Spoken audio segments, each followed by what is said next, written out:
Supreme court भगवान नहीं है। ये मेरे नहीं, तमिलनाडु के एक 22 साल के लॉ स्टूडेंट के शब्द हैं। और एक 22 साल के लॉ स्टूडेंट के ये शब्द पूरे देश में तूफान की तरह गूंज गया। क्या इस देश का एक आम आदमी, एक आम नागरिक देश की सबसे बड़ी अदालत सुप्रीम कोर्ट ऑफ इंडिया पर सवाल उठा सकता है, या फिर ऐसा करना सीधे सीधे अपराध है?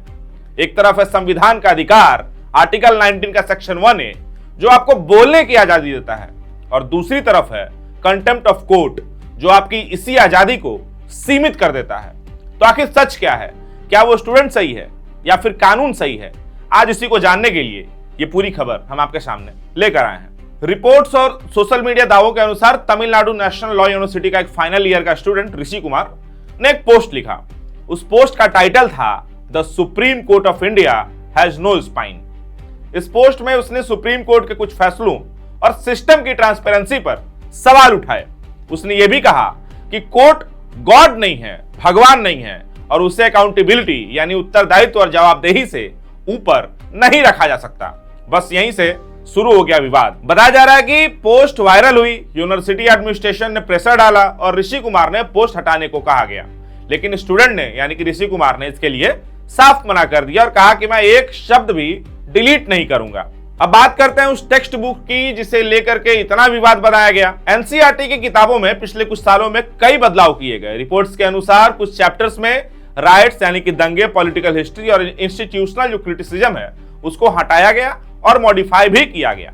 सोशल मीडिया पर यह दावा किया गया कि ये क्लास 8 की मतलब कक्षा 8 की जो टेक्स्ट बुक है, जो किताब है, उसमें जुडिशियरी और इंस्टीट्यूशन से जुड़ी कुछ कंट्रोवर्शियल बातें थी। मतलब चैप्टर जुडिशियरी एंड करप्शन से जुड़ा हुआ था, जिन्हें बाद में हटा दिया गया। लेकिन यहां ध्यान देने वाली बात यह है कि टेक्स्ट बुक चेंजेस आमतौर पर एनसीईआरटी और एजुकेशनल मिनिस्ट्री के स्तर पर होता है। सुप्रीम कोर्ट सीधे तौर पर टेक्स्ट बुक बैन नहीं करता, और इसी बात को लेकर के आधार बनाकर ये स्पाइनलेस और कोर्ट इज नो गॉड जैसे जो लाइन है उनको सोशल मीडिया पर इस्तेमाल किया गया। अब सवाल उठता है, अगर कोई सुप्रीम कोर्ट की आलोचना करता है तो कोर्ट क्या कर सकता है? तो यहां पर आता है कंटेम्प्ट ऑफ कोर्ट एक्ट 1971, जिसके तहत कोर्ट के पास पावर है कि कोर्ट किसी भी व्यक्ति के खिलाफ एक्शन ले सकता है अगर वो कोर्ट की अथॉरिटी को अंडरमाइन करे या जुडिशरी की इमेज को नुकसान पहुंचाने की कोशिश करे, और कानूनी भाषा में इसे ही कहा गया है क्रिमिनल कंटेम्प्ट। सुप्रीम कोर्ट ने कई बार कहा कि फेयर क्रिटिसिज्म अलाउड है, लेकिन स्कैंडलाइजेशन ऑफ द कोर्ट अलाउड नहीं है। मतलब आसान भाषा में आप ये समझिए कि आप फैसलों की आलोचना कर सकते हैं, लेकिन जजेस की, इंस्टीट्यूशन की मतलब कोर्ट को अपमानित नहीं कर सकते हैं। अब आता है असली टकराव। एक तरफ है आर्टिकल 19 का सेक्शन 1A, जो आपको बोलने की आजादी देता है, और दूसरी तरफ है आर्टिकल 19(2), जो कहता है कि इस आजादी पर रीजनेबल रेस्ट्रिक्शंस लग सकते हैं। इन रेस्ट्रिक्शन में शामिल है contempt of court, defamation, public order, यानी आप बोल तो सकते हैं लेकिन हर चीज नहीं बोल सकते, और यही वो ग्रे एरिया है जिस पर पूरा विवाद खड़ा होता है। अब सबसे आखिरी सवाल और मुद्दा कि क्या कोर्ट की आलोचना करना गलत है? तो जवाब है कि नहीं।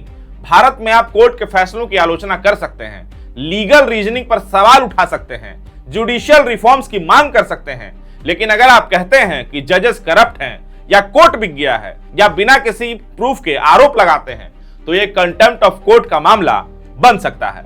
तो इस पूरी कहानी में सच क्या है? एक तरफ एक स्टूडेंट जो कहता है कि कोर्ट गॉड नहीं है, तो दूसरी तरफ है देश की सबसे बड़ी अदालत जो कहती है कि फ्रीडम के साथ रिस्पॉन्सिबिलिटी भी आती है, और इस बीच में खड़ा है भारत का संविधान। सवाल अब भी वही है कि क्या हम सच में पूरी तरह से फ्री हैं बोलने के लिए, या हमारी आजादी की भी एक सीमा है?